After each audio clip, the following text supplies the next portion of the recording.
Балдардын толук кандуу жетилип, ден соолугунун чың болушу үчүн туура тамактандыруу чоң мааниге ээ. Бирок канчалык витаминге бай тамак аш болбосун, балага өз эне сүтүнөн өткөн азык жок. Анткени анын курамында балага керектелүүчү микроэлементтердин бардыгы бар. Акыл эсинин, бой келбетинин өсүшү үчүн белок, углеводдор, майлар, темир жана йод элементтери да камтылган.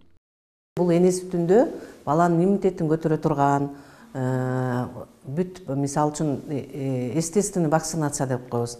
Мындай табигый эмдөө, мисалы энеси ооругандан кийин баягы табигый иммунитет балага да берилет эмизгенден кийинчи. Баланы күн сайын кеминде 8 жолу эмизүү шарт. Бала ыйлабай жатат, уктай берсин деп аны эмизбей коюу туура эмес. Уктап жаткан учурда деле ойготуп, курсагын тойгозуу зарыл. Ал эми кээ бирки балдар апасы эмизип, курсагын тойгозсо деле ыйлап жанын койбойт. Ал учурда сизде баланын курсагы тойбой жатабы деген суроо пайда болушу мүмкүн. Менин сүтү жетпей атабы, ашыкча болуп атабы, кем болуп атканын могу белгилерден билсек болот. Бала тез-тез заңданса, тез-тез заара кылса, анан кийин ар бир эмеде айда 500 граммдан кем эмес салмагына кошуп аткан болсо, бул демек бул баланын эненин сүтү балага жетиштүү өлчөмдө болуп атат дегенди билдирет. Балага 6 айга чейин жасалма тамак, кошумча азык бергенге болбойт. Кээ бир ата-энелер балам суусап калды окшойт деп кайнатылган сууну берип коюшат. Ал эми адистер бул нерсени сунуштабайт. Болгону ошол жараткан берген кереметти туура пайдаланып, таза кол менен баланы кармап эмизүү шарт. Анткени сүттүн курамында суу жана бардык керектүү витаминдер бар. Бирок балага 6 айдан өткөн соң кошумча тамактарды берип баштасаңыз болот. Анткени ал убакта бала көп кыймылда болуп, алгачкы тиштери чыга баштайт. Бул мезгилде эненин сүтүндөгү керектүү витаминдер балага жетишпейт. Демек кошумча тамактандырууну алгач 1-2 кашыктан жедирип олтуруп, өлчөмүн 20 кашыкка жеткиресиз. Ботко түрүндө мына күрүчтөн жасалган, гречкадан жасалган, ар кандай кашаларды, картошканы эзип, ошол тамактарды эзип, даярдап берип баштайбыз.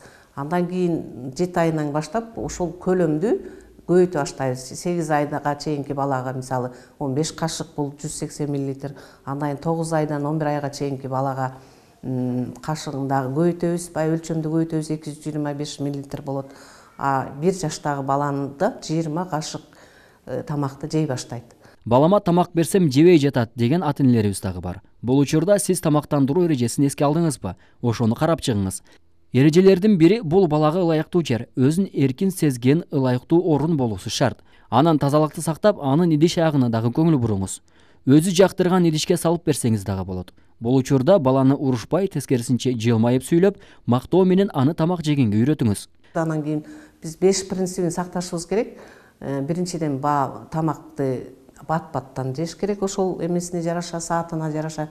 Экинчиден тамак баягы сөзсүз түрдө жаңыдан даярдалыш керек. 3 жолу тең ысытылган тамакты бербешибиз керек. Коопсуздукту сакташыбыз керек.